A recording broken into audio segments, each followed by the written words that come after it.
A paz do Senhor, meus amados, tudo bem?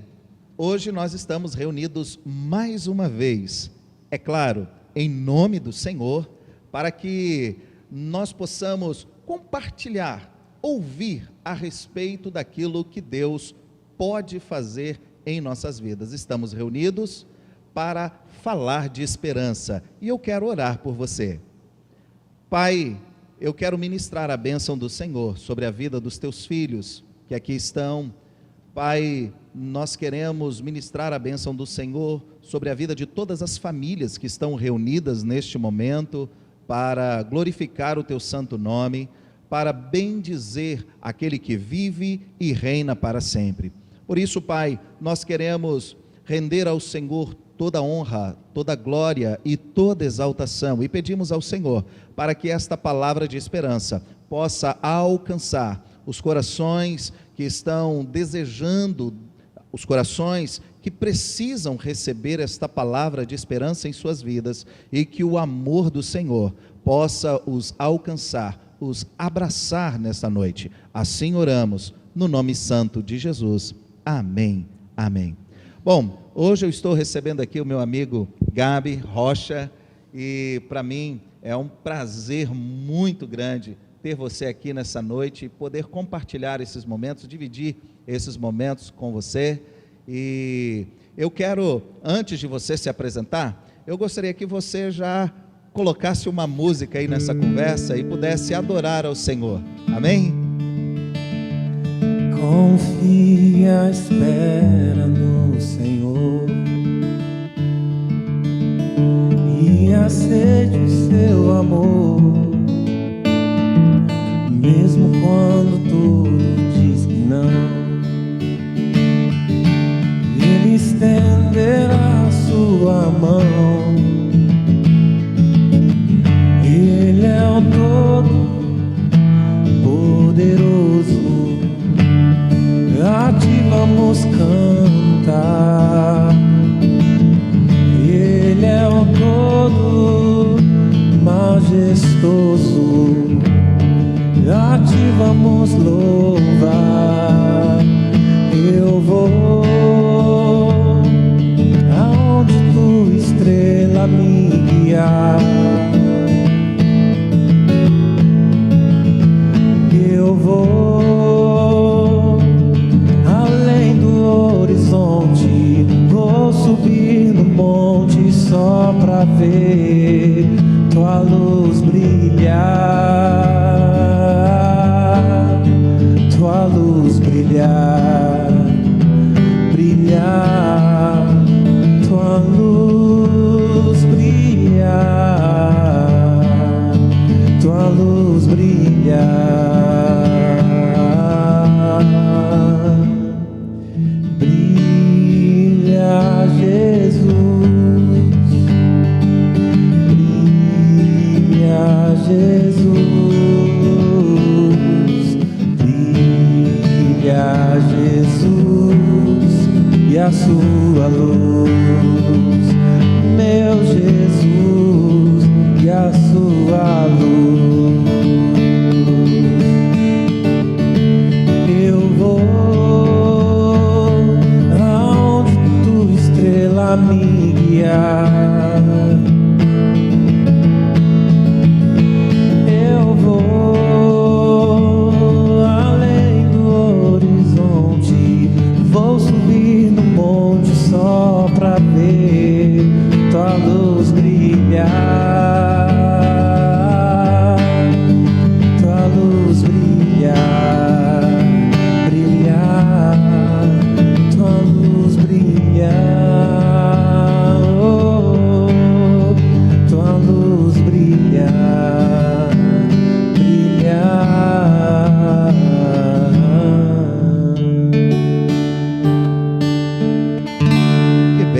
Que bênção, que maravilha. Eu assisti esse clipe e eu vou confessar para você assim que foi muito emocionante ver a participação do seu filho também nesse clipe, e a história também que está toda envolvida nessa canção. Fala um pouco para a gente, Gabi, a respeito da sua história. Quem é primeiro, quem foi? E hoje, quem é o Gabi Rocha, né? As pessoas que não te conhecem, que elas possam conhecer um pouquinho aí da sua história. Fica à vontade. Aqui vai ficar Mais fácil. A nossa conversa aqui, né?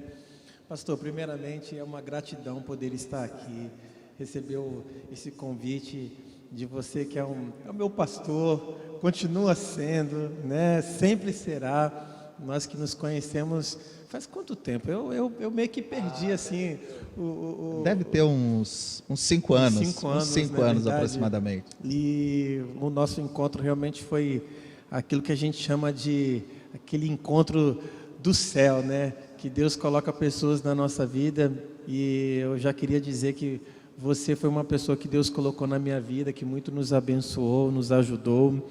E hoje poder estar aqui cantando essa canção, poder falar de esperança para as pessoas, para o mundo, né? É uma oportunidade realmente única, e eu me sinto muito alegre de poder estar aqui. E você falou do clipe, realmente é muita história envolvida, né, nessa música. Confie e espera no Senhor. Foi uma canção que Deus já vinha trabalhando no meu coração há muitos anos. E aí a gente conseguiu fazer um clipe, e o João, ele canta a parte, né, do Brilha Jesus. E aí realmente tem muita coisa envolvida, porque quem era o Gabriel, né? Às vezes a gente vê uma pessoa ali cantando com um filho, falando de esperança, e as pessoas precisam saber por que essa pessoa está carregando essa mensagem, né? Porque realmente Jesus, ele brilhou na minha vida, Jesus brilhou na minha casa. O Gabriel foi um jovem que aos 16 anos de idade se perdeu, né? Se perdeu obrigado, querido.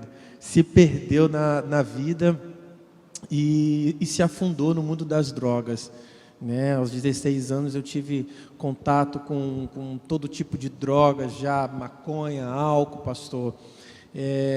E veio a cocaína, e veio outras drogas, e veio a noitada, e veio essa perdição, né? O mundo entrando para dentro de mim, e a gente fica cego, né? Eu fiquei muito cego, e aí realmente foi um processo de vida muito doloroso para toda a família. Você tinha 16 anos. Na verdade, eu experimentei, né, a droga, o álcool, já aos 13 para 14 anos de idade. Aquela coisa que você experimenta, né? Mas aí a coisa foi aumentando progressivamente, e quando eu vi, eu já não estava mais experimentando, eu estava me embriagando, né? Eu já estava consumindo em altas quantidades, e achava aquilo legal, e achava aquilo bacana, né? E depois a maconha veio aos 16 anos, e aí eu já estava frequentando lugares onde tinha de tudo. E aí depois que você abre, perde o medo, sabe, que você começa a perder o medo dessas coisas e vai se arriscando cada vez mais. E aí eu fui conhecendo outros tipos de droga, e que me levou a conhecer um mundo que eu nunca imaginava,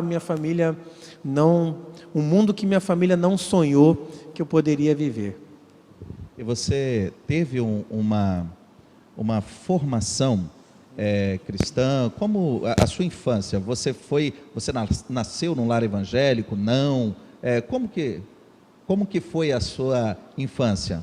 A minha infância foi dentro da igreja, né? E dentro da igreja, meu pai é pastor, minha mãe, meu tio é pastor também, e a minha casa sempre foi recheada de pastores e missionários e obreiros, né, de relevância na nossa nação, no nosso estado, pessoas, homens de Deus, pessoas maravilhosas. E foi isso, foi aprendendo a tocar bateria, foi aprendendo toda essa dinâmica da igreja, né? Que a criança vive, que o jovem vive. Eu fui desenvolvido, inclusive a igreja é um berço, né? É um lugar onde desenvolve pessoas, e o mundo fica atraindo, né? Fica querendo, né? E o que você acha que te levou a, a experimentar aquilo que você mesmo diz, que foi criado numa família evangélica, e que não foi o que a sua família sonhou para você. E o que você acha, qual a sua opinião, que te levou a experimentar, seria você acredita uma falha da sua família, ou as suas amizades, os seus amigos, as influências, né, que eram externas à sua casa? Sim, essa é uma pergunta clássica, né? Que a gente continua a se fazer, né?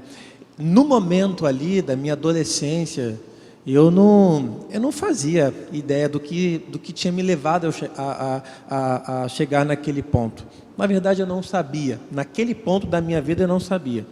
Depois que eu fui me afundando mais, eu fui adquirindo cada vez mais problemas. Aí problemas familiares foram aumentando na minha vida por conta do problema que eu já estava vivendo. Aí eu me tornei um adolescente tumultuado, um adolescente rebelde, um adolescente perdido, uma fase embaraçosa, né?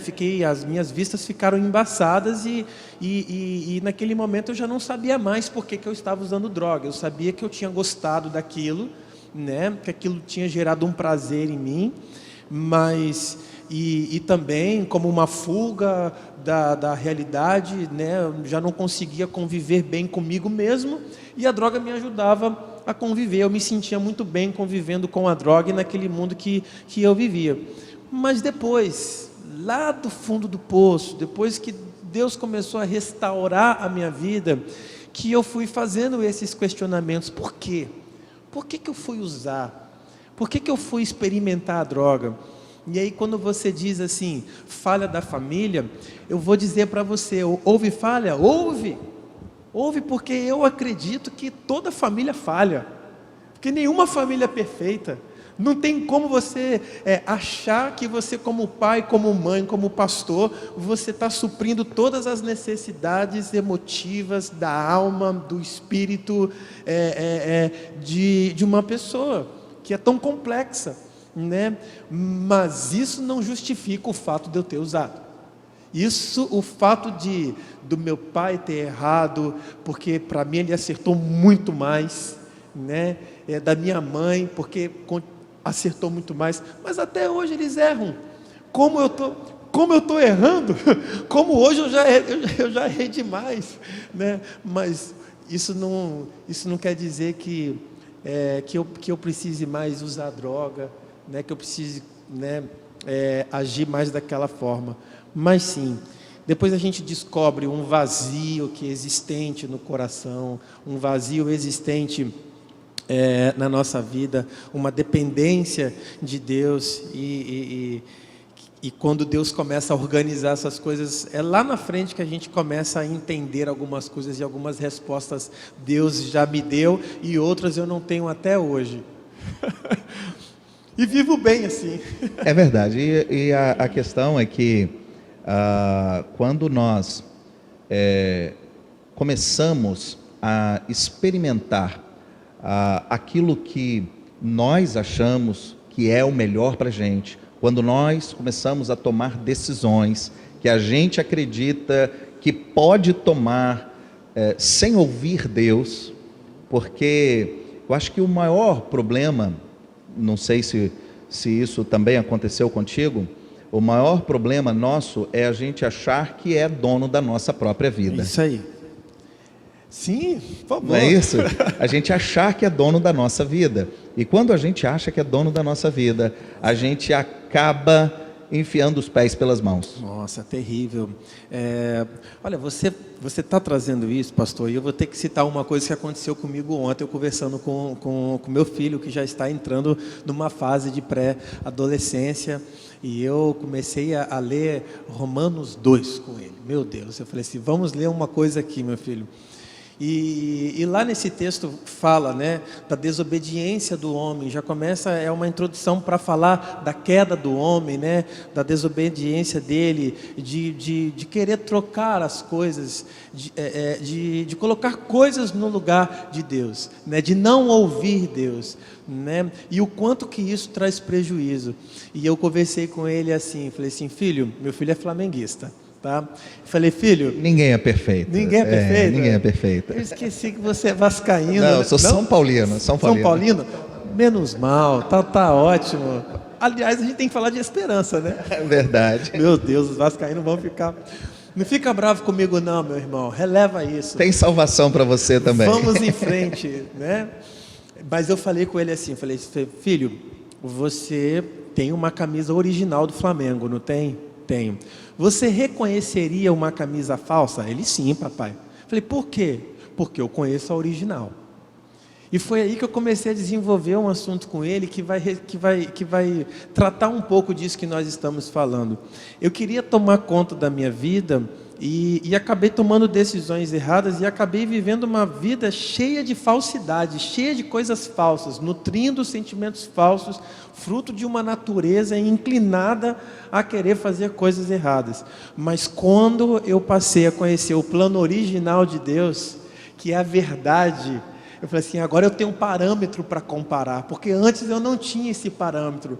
E foi assim que eu comecei lentamente a introduzir uma conversa com ele. Falei assim: olha, imagina você com uma camisa original do Flamengo, meu filho, pegar essa camisa e ir ali na esquina e trocar por uma falsificada de R$20. É isso que as pessoas que não querem acreditar em Deus, viver uma vida apegada com Deus, é isso que essas pessoas fazem. A melhor maneira de você saber o que é errado é conhecer o certo. Porque quando você conhece o certo, você sabe o que é errado. Exatamente. Eu lembro da história da nota de R$100, né? Você fica manuseando aquela nota, e você vê geralmente o caixa, quando você entrega uma nota de 100, ele passa a mão na nota de R$100, para poder saber se aquela nota ela é verdadeira ou se aquela nota é falsa. E questionando um desses caixas, você tem a resposta seguinte: como que você conhece qual é a nota falsa? Ele falou: simples, é só ter contato com a nota verdadeira.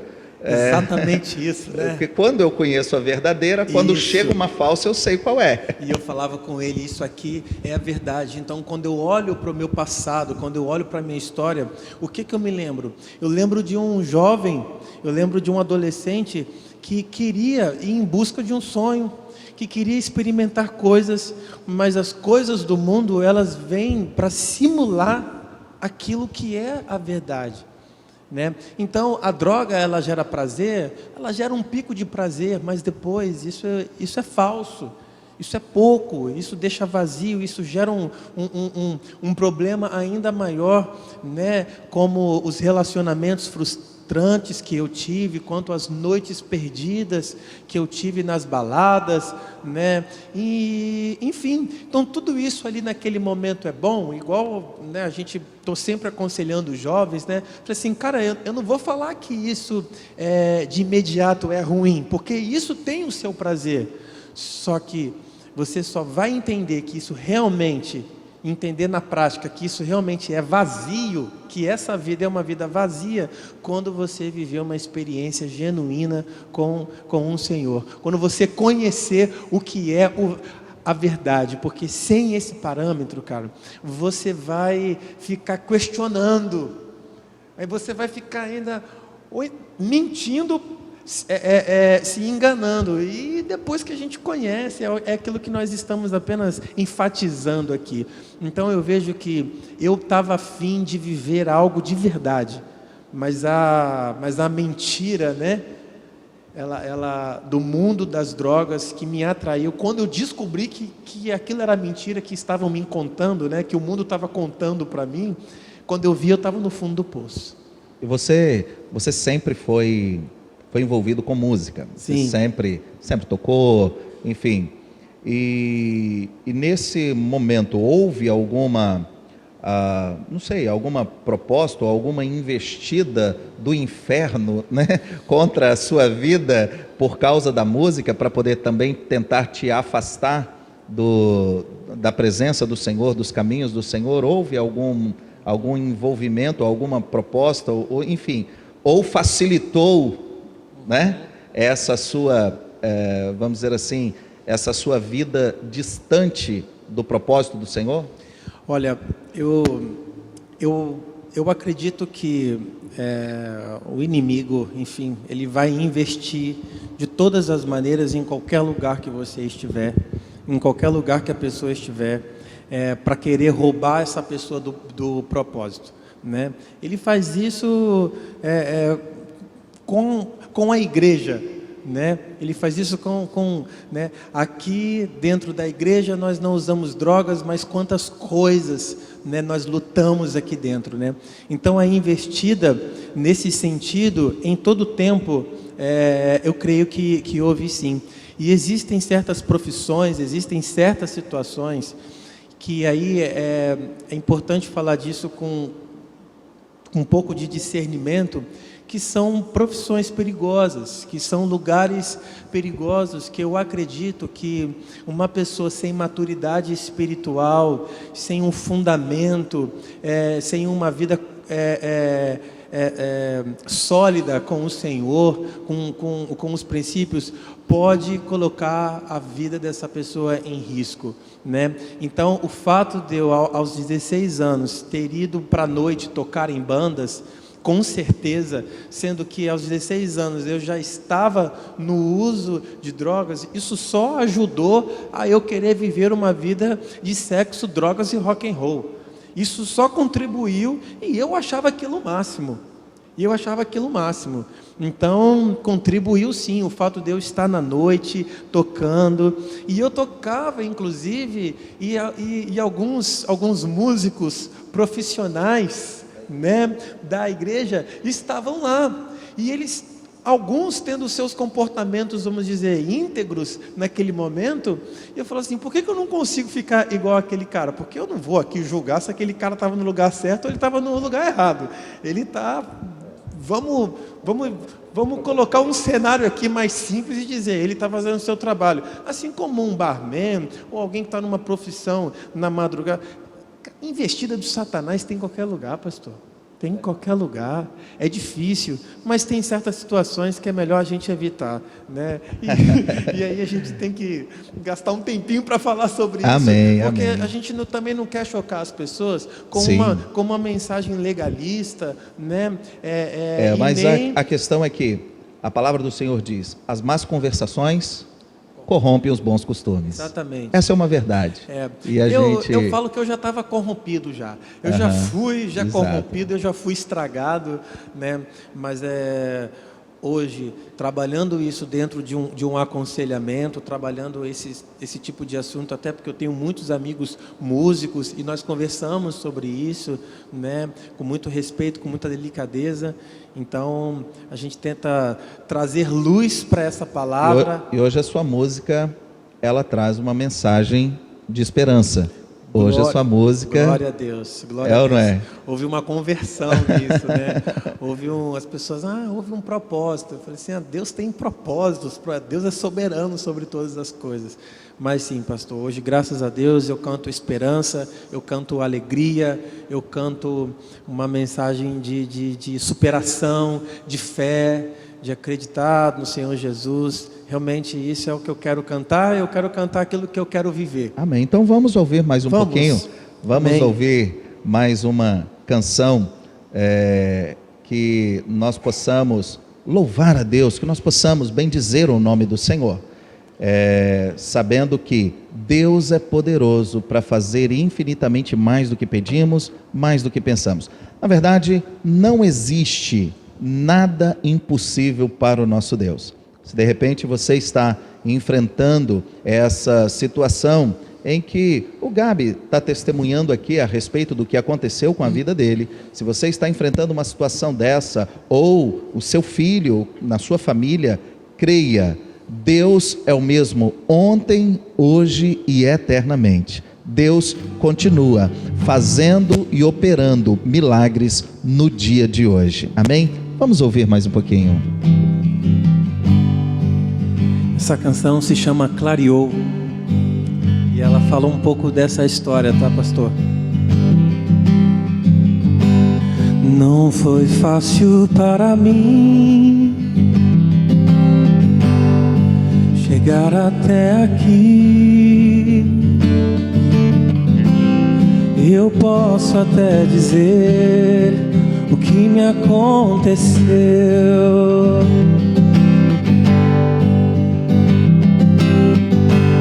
Eu passei por tantas coisas, eu não gosto de falar.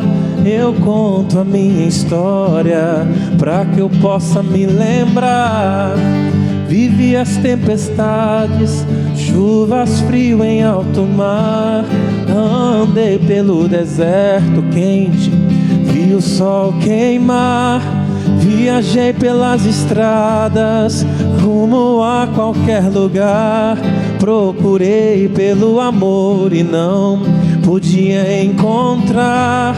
Eu passei por tantas coisas, eu não pude evitar. Chorei pela saudade, pela vida e pelo ar. Cada passo que eu dei, o inferno eu vi se aproximar. Alguém me encontrou e acendeu a luz.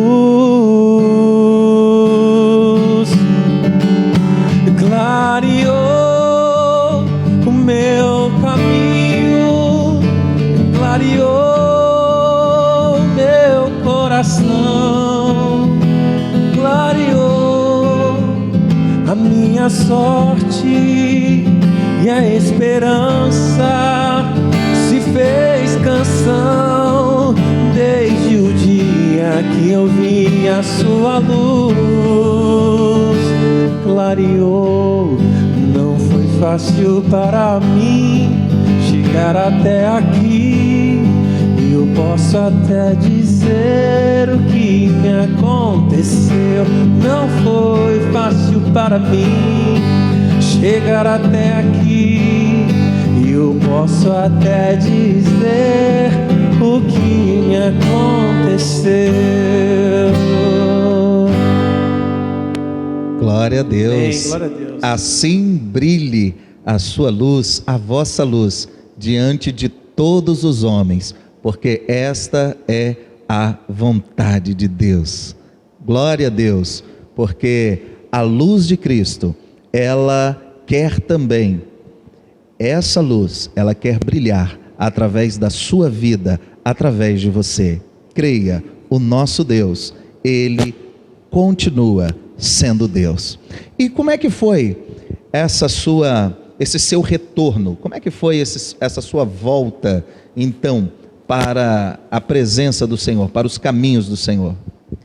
Como eu acabei de cantar aqui, não foi fácil, né? Às vezes eu falo para as pessoas, olha, não tome a nossa história e acha que foi fácil, né, sair desse lugar. Eu, aos 27 anos, depois de tantas coisas, né, quando eu vi, eu estava no fundo do poço, eu estava completamente viciado em cocaína, e foi aí que a minha família, ela se reuniu e estendeu a mão para mim e disse, olha, a gente precisa fazer alguma coisa, porque já não está dando mais. E eu fui para uma clínica de tratamento, e eu cheguei nessa clínica, entrei num processo de rendição ao Senhor. Ali, depois passar os primeiros dias muito difíceis, num processo de abstinência, tomando medicamentos, eu comecei então, né, a ver as pessoas que estavam ali do meu lado. Falei assim, meu Deus, que ponto eu cheguei. Mas aquele lugar, ele não era o pior lugar que eu tinha chegado. Aquele lugar era o início, né, daquilo que Deus já estava fazendo na minha vida, né? O fato de ter chegado, às vezes, quando a gente fala assim, eu fui parar numa clínica de recuperação, nossa, esse é o pior lugar. Não, o pior lugar foi antes. O pior lugar foi quando eu estava no fundo do poço. Quando eu estava andando na rua, perdido. Não, a clínica foi o lugar onde eu comecei a ver que havia esperança para a minha vida, porque ali eu comecei a conhecer pessoas que já estavam num processo mais adiantado do que eu, e elas estavam ficando limpas das drogas, e elas estavam buscando uma vida melhor, e aí eu olhava para a pessoa e falava assim, se essa pessoa está conseguindo, com essa história também tão cabulosa de vida, né? Porque tem hora que a gente acha que a nossa história é a pior história do mundo, porque a gente está num mundo, eu estava num mundo egocêntrico, né, onde a minha história, a minha é a mais difícil, eu sou o problema, e de repente a gente chega num lugar e você começa a receber mensagens, terapias, palavras, e dizer o seguinte, calma aí cara, você não é a única pessoa do planeta não, sai do centro das atenções, apague os holofotes, sai daí, né? Sai daí, doido. Assim que a gente ouvia, né? Sai daí, doido. Você não é isso tudo, não. Senta aí e espera, que está todo mundo aqui buscando tratamento, né? E foi assim que Deus começou a trabalhar na minha vida. Eu comecei a acreditar e entrei num processo de tratamento do caráter, pastor. E esse processo, eu digo, era a droga saindo do meu corpo, né? Mas eu ainda acreditava que eu podia tomar conta da minha vida. Falei assim, beleza, agora eu vou ficar limpo, agora eu vou ficar tranquilo, vou tomar um banhozinho, vou ficar cheiroso, vou engordar mais uns quilinhos e vou voltar para a minha vida, né? Glória a Deus. Não, mas não foi isso que aconteceu comigo, porque quando eu estava indo para este lugar, Deus falava comigo, olha, eu não te chamei para esse lugar para isso, eu quero tratar o seu coração, eu quero tirar esse mundo dentro de você, eu não quero só limpar a sujeirinha, limpar essas feridas externas, não, nós iremos tratar esse caráter seu, você vai passar por um processo de humildade, de simplicidade, né? De reconciliação, primeiro com o Pai, depois com a minha família, depois com a pessoa que veio a ser a minha esposa, a Lu, porque ela segurou essa barra, ela sofreu demais, os meus pais sofreram muito, ela foi uma vencedora, né? Meu Deus, tem hora que a gente senta para contar o testemunho, mas eu falo assim, em nenhum momento um testemunho triunfalista, não, mas uma história onde eu fiz de tudo para dar errado, né? E quando eu comecei a acreditar, eu comecei a trabalhar lentamente, um dia de cada vez, mas vendo a mão do Senhor operando na minha vida, né? Vendo a mão do Senhor operando na minha família, nos meus pais, né? Na minha esposa, como eu tinha te falado, né? De tantas coisas ruins que aconteceram conosco. Então nós começamos. Naquele momento eu já tinha tido o João Gabriel, né? A gente não tinha relacionamento nenhum, ela engravidou, essa já é uma outra história, mas ela engravidou, e quando eu soube que eu era pai do João, e ele já estava ali com 1 ano de idade, e eu me afundando cada vez mais, falei assim, meu Deus, eu preciso mudar de vida, pastor, mas não conseguia, eu não tinha forças, eu precisei contar com a ajuda das pessoas, eu também precisei contar com a ajuda de pessoas me ajudando em oração, dentro de um lugar, para que eu não pudesse sair e tomar o controle da minha vida, sabe, então, eu fiz, vamos dizer, a minha parte, mas eu não posso desconsiderar o que as outras pessoas também fizeram pela minha vida, sabe, o apoio que eu tive de muitos irmãos que acreditaram em mim, que não me julgaram naquele momento, a igreja esteve presente, muitas vezes as pessoas estão sempre falando que a igreja julga, que a igreja faz aquilo, né? Muitos irmãos me apoiaram, choraram comigo, me visitaram, e quando eu voltei no meu processo de reinserção social, a igreja me recebeu de braços abertos, sabe, eu morrendo de vergonha, né, por tudo que eu tinha feito, porque eu pensei, meu Deus, eu humilhei a história do meu pai, eu arrasei com a história dele, meu pai pastor, né, o que eu fiz, né, e hoje, eu sei que muitos pastores, muitas famílias, vivem situações parecidas com a que eu vivi. Então, por que eu abro o livro da minha vida? Para abrir uma janela de identificação, de esperança, pastor. Porque se tem algum pastor nos assistindo, alguns irmãos, eu quero dizer para você, nesse breve testemunho aqui, que o inimigo não vai manchar a história que Deus está construindo na sua vida. O inimigo não pode manchar essa história, porque uma história escrita com o sangue de Cristo na cruz não pode ser manchada pelo inimigo, pastor. Assim eu creio. Porém, apanhei bastante e hoje a gente está aqui. Glória a Deus. E, na verdade, o Gabi, ele, depois de ter passado por essa clínica de recuperação, ele contou um pouco aí da história dele. Ele, posteriormente, teve a graça também e o privilégio de poder trabalhar com isso e trabalhar com a recuperação de outros, não é verdade? Sim. Fala um pouquinho aí pra gente. Sabe, quando você recebe, quando você entende, né, a poderosa graça de Deus, eu senti a experiência de ver Deus agindo na minha vida, e também eu olhava do meu lado, em volta de mim, pessoas que estavam ali no tratamento, pessoas que chegaram contidas, pessoas que chegaram fruto de resgate, que chegaram em situações terríveis, e de repente essas pessoas começaram ali, aí você pergunta, quem é você? Aí você vai conhecer a história, eu sou da igreja tal, as comunidades, as clínicas estão, infelizmente, mas essa é uma realidade, cheias de quê? Dos nossos irmãos. Daquele menino que aprendeu a tocar guitarra aqui na igreja, ministrava, daquele irmãozinho que enfim, e a gente encontra essas pessoas lá, né? E a gente vê Deus tratando a vida dessas pessoas. Então, depois desse processo, né, falei assim, Deus, eu quero levar essa mensagem, você me ajudou, eu sinto que isso é real, agora eu creio que isso é possível, porque o que eu escutava as pessoas dizendo o seguinte, caiu no crack, não tem mais jeito. Eu escutava as pessoas dizendo, esse aí não tem mais jeito. E o que eu vi de pessoas que não tinha mais jeito, se tornando missionários, homens de Deus, pais de família, profissionais, o que eu vi de pessoas, sabe, se tornando homens,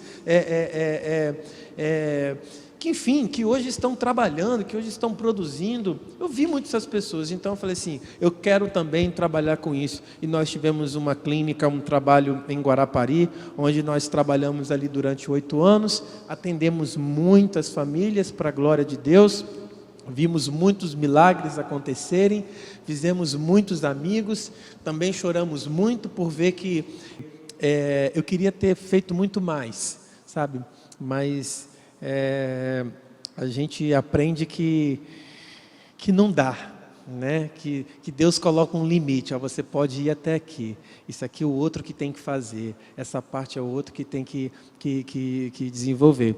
E aí nós trabalhamos, hoje eu continuo trabalhando com recuperação, foi onde Deus também tocou no meu coração para que eu pudesse escrever um livro, porque eu já estava contando testemunho em alguns lugares. E está aqui o livro, Vamos em Frente, Isso. Uma surpreendente história de superação. Isso. Esse livro, ele conta um pouco da sua história, é isso? Isso, é um testemunho, né? É esse testemunho de uma maneira mais detalhada, né? Com os ensinamentos, né? Com os fracassos, com os erros, né? Com as lições de vida que eu aprendi.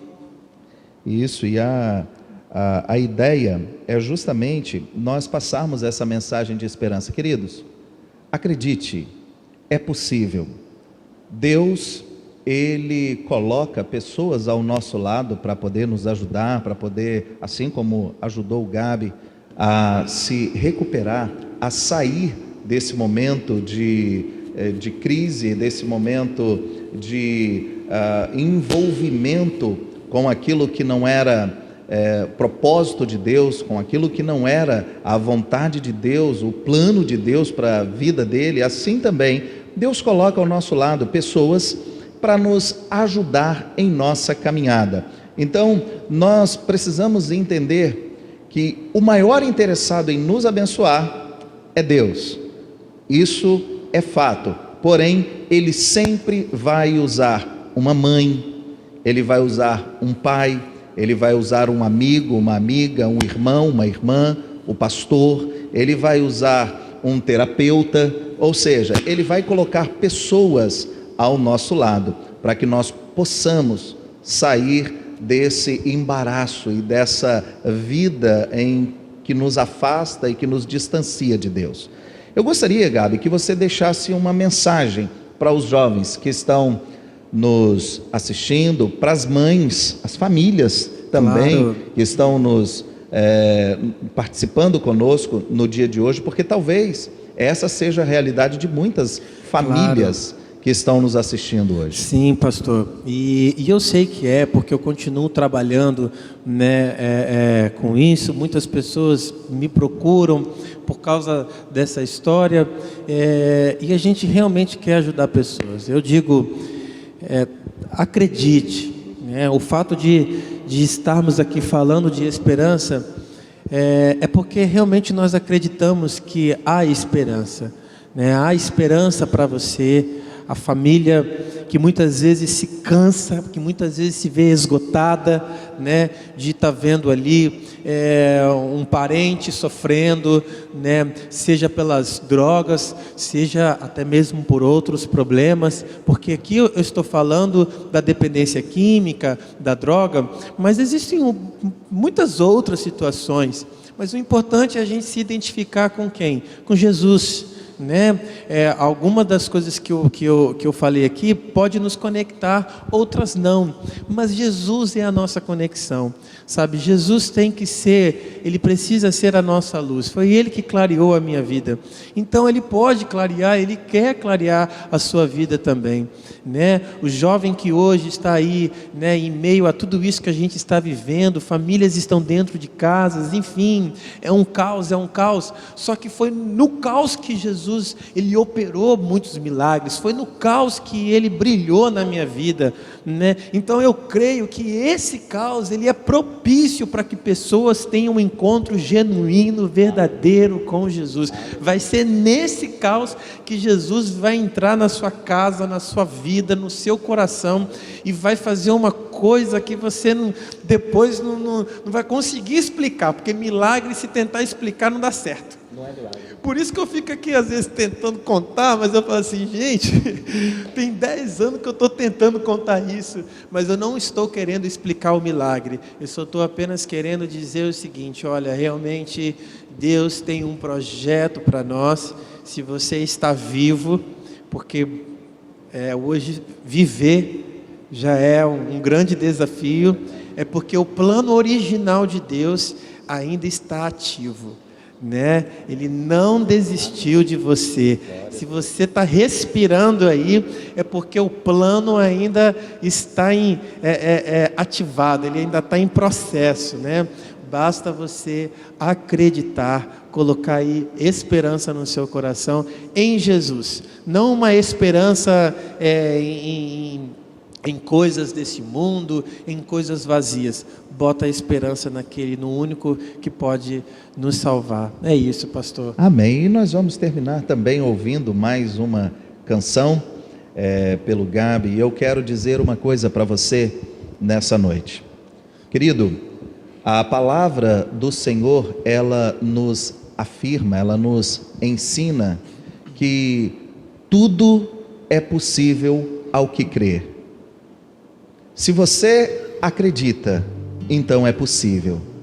Se você acredita, então a sua família pode ser restaurada. Se você acredita, então pode haver cura no seu lar. Se você acredita, o milagre é possível, porque tudo é possível ao que crê. Eu quero deixar essa palavra de esperança para o seu coração. E quero dizer para você que a última palavra ela sempre vem de Deus. E a resposta certa também está na boca de Deus. Por isso, queridos, confia no Senhor e espera nele. Nós queremos desejar o melhor de Deus para a sua vida e para a vida da sua família. Vamos ouvir mais uma canção. Vamos sim. Se você souber essa canção e quiser cantar, tá, pastor? Você fica à vontade, tá? Essa é uma canção que é Deus falando ao nosso coração, conhecida. Diz assim: não tenha sobre ti um só cuidado, qualquer que seja. Confia tudo a mim, entrega de todo o coração. É meu, somente meu, todo o trabalho. E o teu trabalho é descansar em mim. É meu, somente meu, todo o trabalho. E o teu trabalho é descansar em mim. Mais uma vez, é meu somente. É meu, somente meu, todo o trabalho. E o teu trabalho é descansar em mim. É meu, somente meu, todo o trabalho. E o teu trabalho é descansar em mim. Acho que é isso. Glória a Deus. Queridos, nós estamos chegando ao final da nossa reunião de hoje, estamos chegando ao final dessa programação falando de esperança. E eu quero dizer para você que Deus, Ele não mudou. Amém? E quero também oportunizar você que quiser contribuir, quiser colaborar com a obra do Senhor. Nós estaremos disponibilizando aqui os links tanto da conta bancária como do PicPay. Se você quiser também fazer a sua doação, sinta-se à vontade. A palavra do Senhor diz: cada um contribua segundo propôs no seu coração. Então, não se sinta constrangido quanto a isso, mas tenha liberdade também para fazê-lo. E que Deus possa abençoar a sua casa, que Deus possa abençoar a sua vida e a vida da sua família. Eu quero agradecer muito ao Gabi por ter aceitado o nosso convite e estar conosco aqui nessa noite. Muito obrigado. Mande um abraço também para toda a sua casa, a sua família, também a igreja, a Igreja Batista Peniel, onde você congrega ali na Serra. Que Deus também possa abençoar grandemente esta igreja, esta família cristã. Somos todos irmãos. Na verdade, não existe divisão de placas no reino de Deus. Somos todos da mesma família. Amém? Então quero louvar a Deus pela sua vida. Muito obrigado mesmo. Obrigado, de coração. Pastor, obrigado, igreja, obrigado a toda a família, obrigado a todos os irmãos, todos vocês que estão assistindo, acompanhando, né? Que Deus prospere a família, né? Que Deus prospere este lugar, a tua vida, pastor, que eu amo de coração, sou apaixonado por você, né? Pela tua família, pela tua vida. É isso, obrigado, uma gratidão enorme estar aqui, glória a Deus por isso. Amém. Vamos orar ao nosso Deus. Pai, queremos agradecer ao Senhor. Muito obrigado por este momento, obrigado a Deus pelas famílias que estão reunidas, obrigado a Deus pela bondade do Senhor, que verdadeiramente o Senhor possa ser presente na vida de cada uma das famílias que estão reunidas em torno do Teu nome. Pai, aqueles que necessitam de cura, que realmente o Senhor possa, neste momento, ministrar, o Senhor possa, ó Deus, soprar um vento de cura sobre a vida dessas pessoas, desses familiares, essas pessoas que estão internadas, as pessoas que estão, ó Deus, passando por situações complicadas por causa de um desemprego ou da crise financeira, que o Senhor possa ser a resposta para todas estas questões, esses dilemas que essas famílias estão vivendo, e que o nome do Senhor em nós e através de nós seja sempre glorificado. Oramos no nome santo de Jesus. Amém, amém. Que a graça do nosso Senhor e Salvador Jesus Cristo, o amor de Deus, o nosso Pai, a doce e íntima consolação e comunhão do Espírito Santo do Senhor seja com todo o povo de Deus na terra e esta igreja, não apenas hoje, mas para sempre. Amém, amém. Deus os abençoe em Cristo Jesus. Até o nosso próximo Falando de Esperança. Deus abençoe.